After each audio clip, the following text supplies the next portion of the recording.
Welcome back to Indian Trace. I guess that's as good of you as any to begin things. The request came in by a couple people who were a little new on the channel on Indian Trace.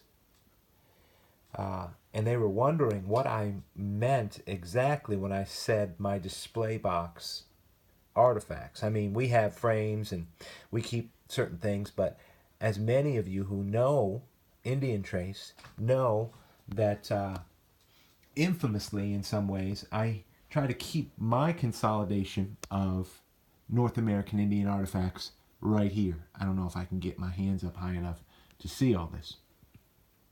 And so some of you who have just recently started collecting might find this idea fun.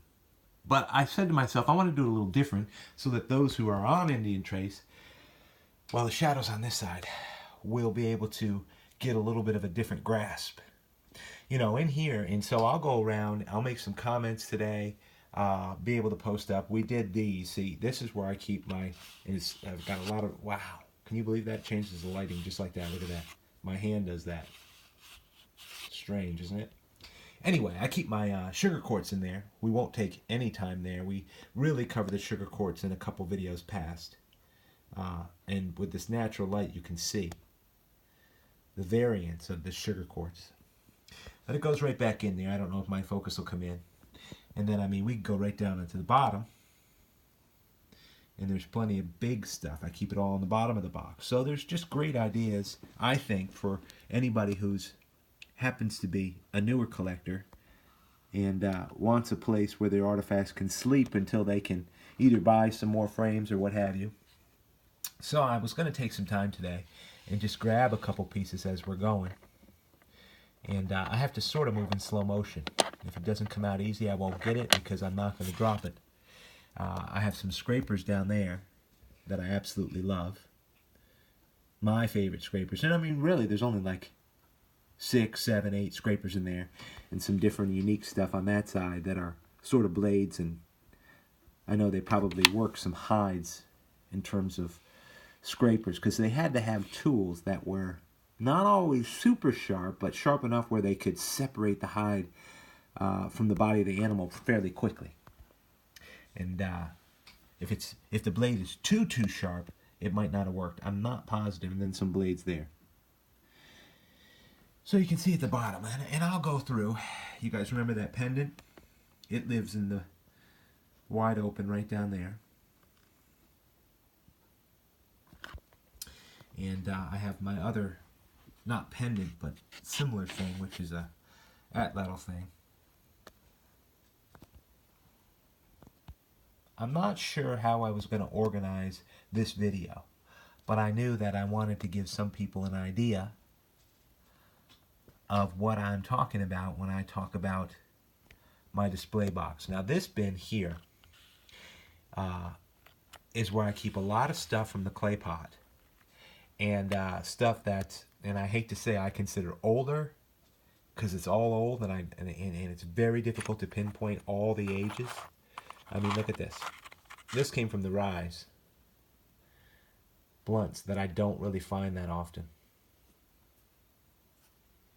And it could be a scraper.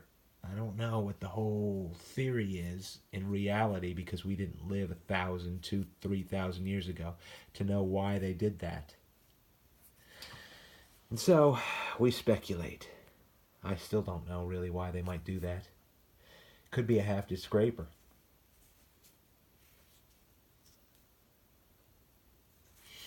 I can't see why they would ever half that and try to shoot it at an animal, but I may be mistaken. Anyway, some of the stuff from clay pot in here that I can just easily get to. Kind of workmanship they do with the clay pot. And a lot of these, like this, are from the clay pot. I just put them in there just because it seemed like a good place, and it's still evolving. It's a fairly new site. Of course, this is a Guilford Yuma. This natural light, you can see the workmanship.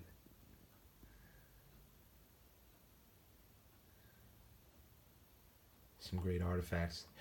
I'm sort of doing a double time here, so I have to be very, or double tasks here, I have to be very careful.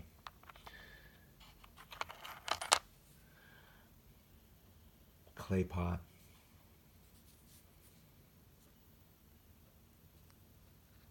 That bluish material is a rhyolite that you're looking at. So that's how that rolls. Now I remember one day I went out there and I was just scratching around. I think I had a rake or what have you, and just raked this out. Same place, clay pot. Very similar, of course, from the same group of people, artifacts, with the relief right on the back of that.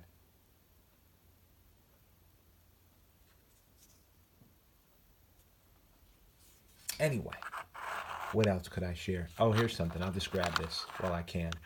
The reason I did is, now I found this at Mecca, and Mecca puts out a lot of serrated pieces.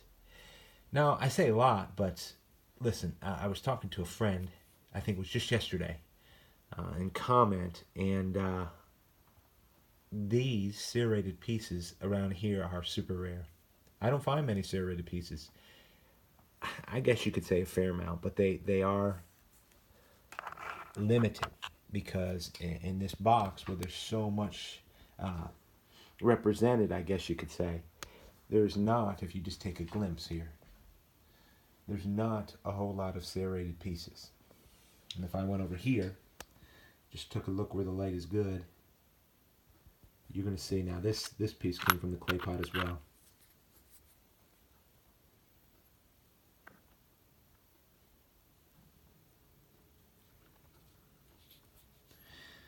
And like I said, I have not discovered what the clay pot yet holds. But finding pieces like this, you know there was a habitation. There's probably as much good pottery there as anywhere.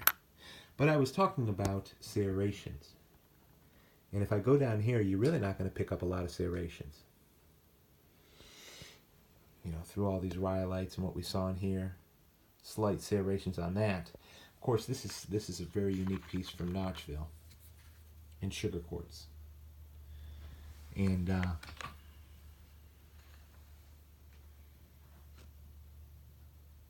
just stunning. Found that in the rain last year. Super natural light in here, I think.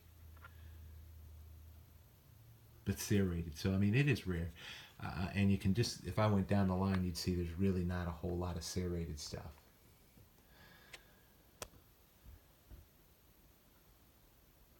The light really shows off good flaking on it,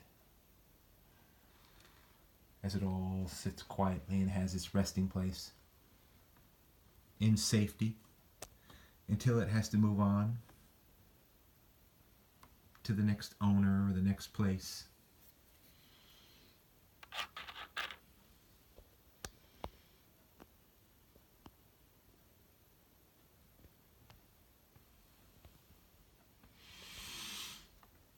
Of course, down here, across the bottom, is where I keep my top Guilfords. They call them here in North Carolina.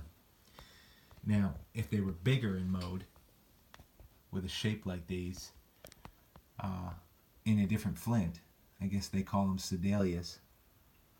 You remember Spike was posting a lot of incredible pieces he found, which were these in a huge form.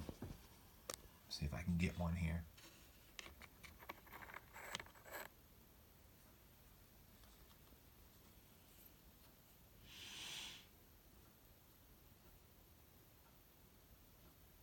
So depending on the region, you know, they'll have a different name for them. Points for the most part, this is as big as they get around here. And just as Flintspall mentioned, it's probably based on the materials and you know, what they were capable and efficient in doing, what they mastered. This is a great piece from Crystal Beach, exemplary of a Guilford.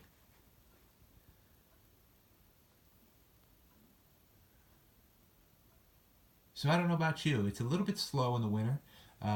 It's a completely different year for me. Work schedule is sporadic, to say the least. that's going to have to fill in. And so, you know, when you're just working through life and trying to figure things out for your family and moving forward, you have time to collect sometimes, and sometimes you don't. So, oh, here's a piece from the clay pot.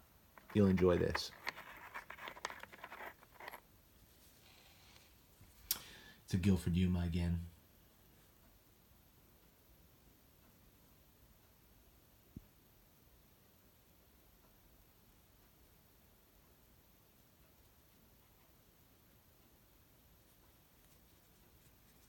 I will post every single video, and I mean, it must have been 100 now, where I'll post political interest links. I have been doing a little extra study lately to check out some independent journalists who I haven't paid as much attention to in the past. There's just a lot of information, a lot of really great reporting. But I think the first one holds to, he calls his reports by different numbers, but it's an X22 report by a guy I know named David. That's a great Guilford right there. And David does a fantastic, fantastic job. So make sure you listen. Just listen for a little bit. If you're not interested, I double dog dare you. Just listen for a couple minutes. If you're not interested, if you don't have a lot of buy-in about what's going on and what's coming forward with our nation and things that are political, then I mean, I can't help you on that. But you know, I encourage everybody to be engaged, to be a part of it. Can't say anything more about that. I don't really need to right now. But he puts out a channel called the Red Pill Book, and I think it's fantastic. It's just common sense stuff. What do we got here? How about this for a piece from Mecca? Now, this bin right behind my hand is what I consider my, look at that relief on the back of that.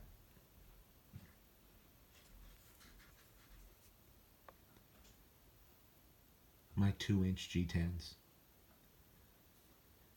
I serrated again, right? See, I just happened to grab serrated pieces and got done saying that I don't find a lot of them.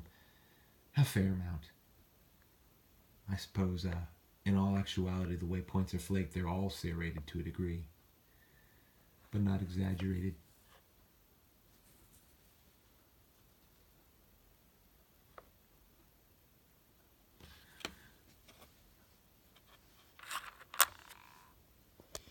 But that bin is just filled with just curiosity of great stuff.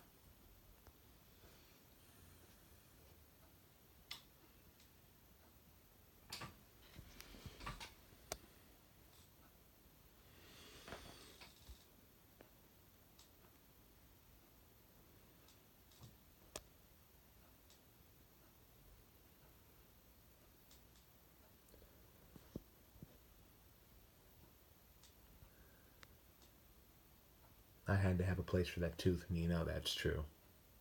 There's another smaller tooth in there too, I think. I think that's the tip of it right here. Look at that, can you believe it?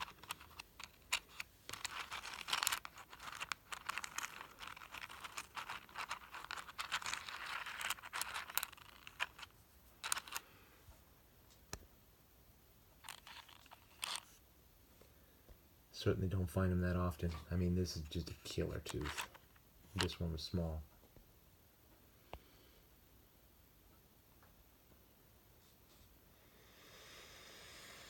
Alright, that'll do it for this video, everybody.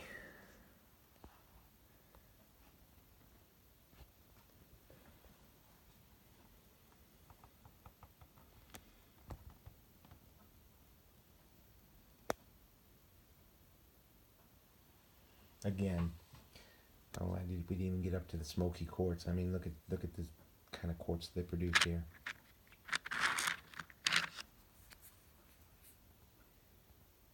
From Beaver Point.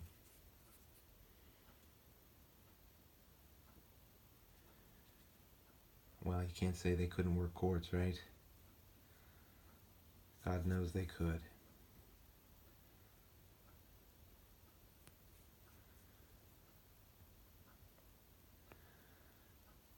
Appreciate all the support out there, and just want to take a little time we might get another in a second. And I don't know where we'll go with that one. Crazy.